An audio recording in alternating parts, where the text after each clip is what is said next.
Paranormal experience in rural Africa. This was not my only experience with the paranormal, but is certainly the most memorable. I was living in rural Ghana at the time, working for a non-profit organization based in a small farming town of about 4,000 people, very poor and underdeveloped. Few houses had electricity or running water. I lived with my colleague in a guest house on the organization's compound. This town, like many rural communities in West Africa, was home to a substantial number of people who practiced juju. For those of you who are unfamiliar with the term, juju is a traditional form of West African witchcraft. Many times throughout the year I lived there, I would wake up in the middle of the night to the sound of a local coven off in the bush somewhere, beating drums and chanting. They were practicing their rituals and performing spells, as the locals had explained to me. This always occurred in the middle of the night during the witching hour. Oftentimes when this was happening, parishioners from various local churches, Anglican and Catholics mostly, would meet up on a hill and start their own drum circles, chanting prayers and singing hymns in an effort to defend against the black magic being performed across town. As often as the spiritual battle happened during my stay there, I never got used to it. Not only was it completely unnerving, the noise would keep me up for hours and I'd be exhausted the next day at work. One night, during a torrential downpour, the power went out. This happened every few days during the rainy seasons, so we weren't very concerned. We took out the flashlights and lit some candles in our shared space and went about our evening routine. But something felt different about that night. The air had a certain feel to it, a strange tension that both my roommate and I sensed, but neither acknowledged in the moment. Without much else to do, we both went to bed early to read. I remember feeling really uneasy going to bed, as if there was some kind of presence in the room. I kept shining my flashlight into the corners and around the room. Eventually I drifted off to sleep. I woke up hearing the faint sound of drums off in the distance. I got up to go to the latrines, and walking outside I could hear the muffled sound of chanting. Although I heard it dozens of times already by that point, the sounds of their ritual sent a shiver down my back. After using the restroom, I went back to bed, doing my best to ignore the sounds emanating from the woods.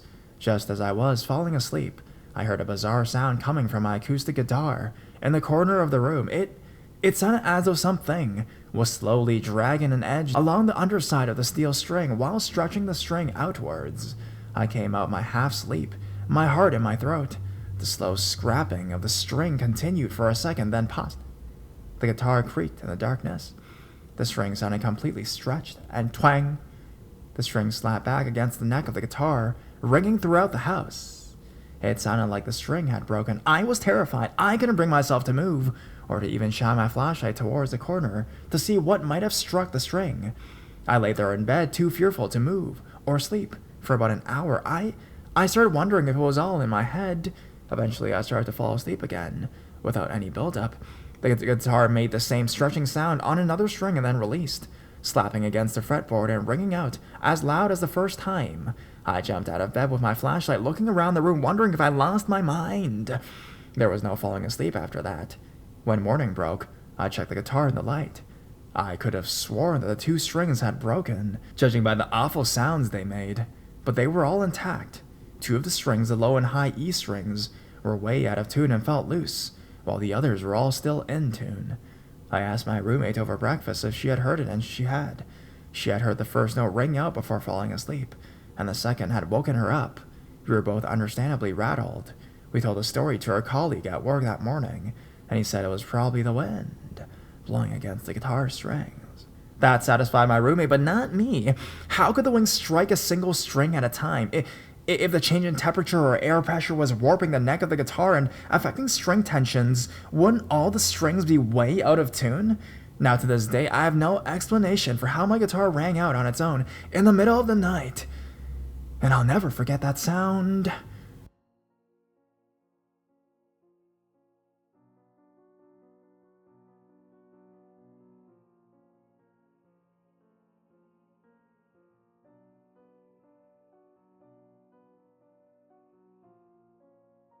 Entity of Africa. I often have strange things happen to me. This time it was on my recent trip to Tanzania for a midwifery internship. One weekend I was there, I went on safari in Ruaha National Park. On the safari itself, it was the only guide and I. However, afterwards I was staying at the Hilltop Lodge in a small hut-like room. It was a peaceful lodge overlooking the Ruaha Valley. One particular night I was there, I fell asleep as usual, but was awakened to the sound of clicking from heels on a hardwood floor. They were coming towards me. As soon as I opened my eyes, I heard a woman say, "How can you sleep here?" I turned to look to my right. That's where it came from. I couldn't see much, but I could see a black shadow right next to me on the edge of the bed. The shadow then fell into my stomach and hip area. At least that's what I felt. I felt the shadow go through me and felt the bed compress next to me. Keep in mind, I was alone. I checked the time, of course, it's 3 a.m. I was in Africa by myself. There wasn't anyone to talk to about what had just happened. So I thought stupidly that I would reach down there. There would be an indentation in the bed. I didn't really know what I was trying to accomplish, but maybe something was there. Nothing. I was pretty scared. I wanted to turn on the lamp I had next to the bed. That didn't happen. All these events happened fairly quickly, within 5 minutes. After I felt around, the strangest thing happened, and all of a sudden, my head was back and my eyes had shut. I knew I was falling asleep. I also know I wasn't purposely trying to go back to sleep. My body began to go numb in a systematic kind of way. First my head, then my chest, and so on. I tried to scream, because I thought maybe the lodge's owner would hear me and be able to help me. I was in sheer panic. I managed to whisper scream. I hope that makes sense. It was all I could get out. I screamed 3 times and realized it wasn't going to work. I gave up and was propelled into a dream. Nightmare, rather. The black shadow had possessed me and was in my mind speaking to me. She told me I could do things with my mind when she was there. I found I could open doors and start fires just by thinking about it. It was cool, but really terrifying. I had to find a way to get out. She wanted me to do terrible things, and she wanted to consume my soul. I spent a majority of the time trying to figure out what I could do to make this demonic being leave. I knew I could have an exorcism, but I couldn't find a priest to do it. I pleaded with her, begging for my soul, screaming that my life was of value, and there are things I was meant to accomplish. I would be incapable of said things with this demon possessing me like that, but it wasn't working. She didn't care. My body was her vessel. Now, the end half was an endless search in a sanitarium-type hospital, looking for a different vessel. I thought that maybe if I found someone that was brain-dead in nature, it would be the best, if you could call it that, idea. I didn't know how the dream ended, but my alarm went off. It was so realistic, and I believe paranormal. It was so real, I had to make sure I couldn't still do things with my mind once I woke up. I will never forget this experience. I would love to hear if anyone has had a similar experience.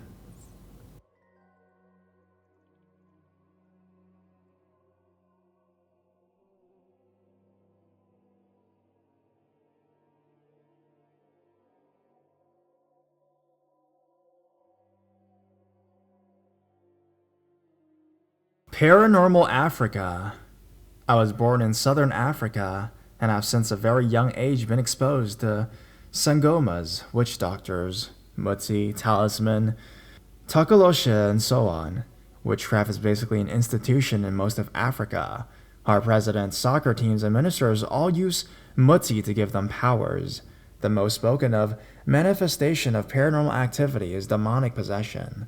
I have personally never seen a possession in action, but have spoken to several people who have seen it. Witch doctors are often controlling snakes and other animals to harass their victims.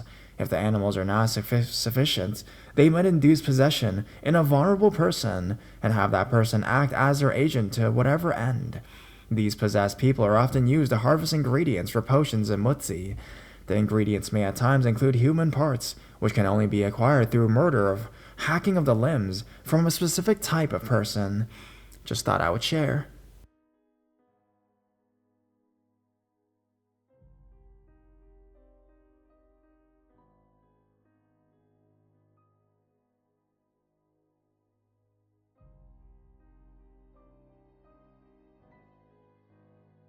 Dreams. I'm gonna start by just saying that my best friend has a bond with a legitimate entity. This entity knew things about me that she couldn't have possibly known. I've experienced countless supernatural and paranormal experiences around her, stuff that just cannot be explained. Anyway, since knowing her, I've had a few weird dreams, unlike my other dreams. I can actually recall these moment for moment. In the first dream, I was helping out at a summer reservation in Africa. I spent a lot of time bonding with people there, making true friends. Then, I was suddenly on a bus where the only other occupant was a woman. She was shocked that I could actually see her. Then she offered me a choice. I could have one wish come true outside of the dream, or save the reservation for an upcoming attack. I'm not proud of it, but I took the wish. The reservation was then destroyed by monsters, which chased me when I got off the bus. After reaching a department store, I woke up. The second dream, I was in the forest. I came across a clearing which featured a woman in a cage, in failing health. I spent an entire season in that clearing helping her, realizing she was the most gorgeous soul I've ever met. It turns out, the whole time she was my spirit, just looking to be free. The third dream, I was in Massachusetts. A billboard said, "We are the Masons, and this is our story." The billboard got warpy, and I was transported to a high-tech place that seemed like a college. I went to use the computer, and the screen was filled with pornographic images of me. Once I clicked off them, I found a map to the basement where I proceeded. In this basement, I saw a man torturing a kid, telling him that Jesus may forgive him, but Satan does not. The man noticed me and tried to come after me. I immediately woke up. The next dream happened immediately. I was in the Walmart I used to work at, in the middle of a riot. The voice in my head told me I could control people's minds, and I had to leave the store at all costs. I used my power to clear the way, breaking up fights, making one guy dance, and just getting people away. The evil guy from my last dream was there. Without hesitation, I made him kill himself. Once I escaped the store, I awoke. Anyways, strange is the simplest word for it. Anyone make anything from this?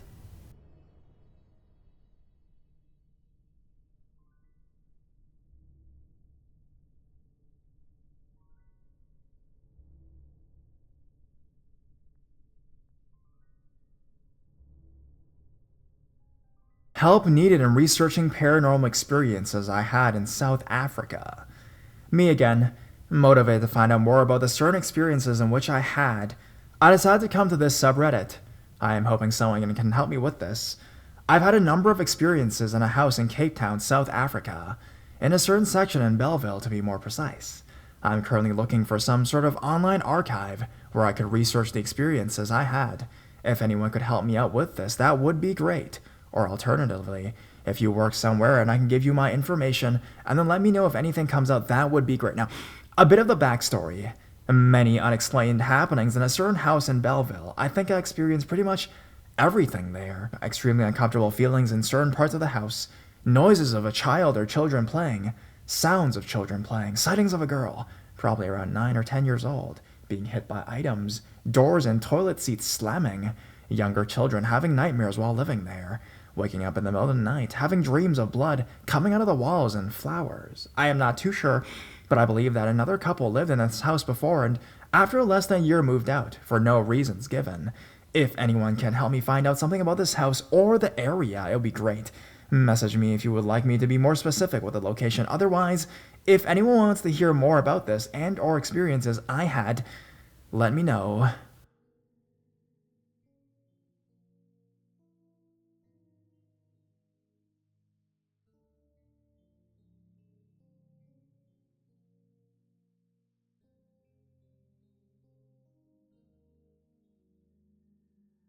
Dirty Dancer. This occurrence took place in February 2017. In order for it to make sense to anyone reading it, I have to explain how I came to be where it happened. About 2 years ago, my mother moved into a cottage and cabin out on a farm. It's more of a plot of land, really, with a main house built by the owner's ex-husband, now deceased, 3 cottages, one occupied by my mother, cottage 1, the second occupied by the owner's mother, cottage 2, and one that was occupied by an elderly guy that was friends with the owner, cottage 3, and several greenhouses used for growing indigenous herbs and plants used for holistic healing. The layout of the property is as follows. When driving in, on the left is cottage 3, about 50 meters from the driveway. On the right is a workshop with a greenhouse just behind it. Just after that, on the left is cottage 2, roughly 10 meters away from the driveway. Continuing straight, it opens up to a parking area, and to the right of that is cottage 1. The main house is behind the parking area. All the dwellings are roughly 50 to 100 meters away from each other, with tall pine trees lining the road, parking area and all, but my mom's cottage, the pine trees act as wind and sound breaks and provide privacy, you know? The occurrence relates to the elderly guy that lived in cottage number 3. Up until my mother moved in, he had been staying in cottage number 1. He then bought a pre-constructed cottage, which became cottage 3. He was a nice guy, if a little dirty-minded, loved to dance, played practical jokes, found the funny side of almost every situation, and loved to chase women. His main hunting ground was an elderly disco that was put together by an old-age home in the nearby town. Every second Saturday, he would get dressed up and head off to, as he put it, grab a goose at the disco. The last disco he went to was sadly the last he would ever go to. Apparently, he had been dancing for some time and had to sit down, as he was at that moment getting short of breath. While taking that break, his heart gave out, and he passed away right where he sat. This is all the details I have about his passing, but everyone has said that his Saturday nights were the highlight of his months. He loved women and he loved dancing, so at least he passed doing and chasing what he loved. His children had come to the cottage and cleared out almost all of his belongings, but left a few things that they said the new occupant, should they get one, could have. Not long after his passing, I was visiting my mother one Saturday evening. We were sitting on her porch, just chatting about life in general, and how short it all seemed, and it being such a recent occurrence, the passing of the elderly guy. As we were talking, the faint sound of music could be heard coming through the trees. There was a faint breeze, and the pine trees were rustling. It made it difficult to tell where the music was coming from, and as the other dwellings aren't that far from her cottage, we both just thought someone was playing music. Shortly after we noticed it, the music stopped. We decided to take a walk around the property, as my mom wanted to show me her progress in one of the greenhouses. So we circled the property, checked the greenhouses, and were making our way back to our cottage when again we heard music. We were quite close to this old cottage, and it definitely sounded as if the music was coming from there. They have had a few people scout the farm and found evidence of attempted break-ins, so I immediately thought that maybe someone had broken in and was making themselves at home. I told my mom to go to the main house and get the owner just in case, while I stayed and watched someone exit the cottage. She ran off, stopping at cottage 2 to warn the old woman that stays there to lock herself in her cottage, and soon came back with the owner of the farm. The 3 of us walked around the cottage and saw no windows open, but a light was on inside and the music was still playing quite loud. We went to the front and checked the padlock. The owner unlocked the padlock while I stood ready with a big stick, and my mom stood behind me with her taser. She pushed the door open and jumped to the side. Nothing jumped out at us, as I was the only male on the farm. They both looked to me to check inside. I took my mom's taser at that moment and entered, calling to anyone that I was armed. The cottage was an L-shaped, and when entering, you walk through the kitchen area, which then leads to the living room, the L in the bedroom where the music was coming from, and bathroom. I cautiously walked through the kitchen into the living room. Suddenly the music stopped. I called out again that I was armed, and if there was anyone in there, they should come out. Nothing. I walked into the bedroom and suddenly the light went out and the radio blared. In my frantic attempt to backpedal out of now the pitch black room, I accidentally tasered myself in the leg. I screamed out and dropped to the floor. My mother screamed, the owner screamed. Whimpering from the shock of being, shocked, I began pulling myself along the floor as my leg was now lifeless. I managed to make it to the door, where my mom and the owner were both peering into the darkness, in their words, too scared to run in and help me, but too concerned to run away, as they helped me to stand at that moment. The radio turned on. The owner quickly closed and locked the door, and together with my mother half carried me to the main house. Eventually, we all came to the conclusion that the old guy was in the house and was now probably wetting himself with laughter. And every now and then, they say they can hear music coming from his cottage. My mother will go over there and chat to him from time to time, but he doesn't, and probably he will never talk back. I mean, they think it's best to just leave him be.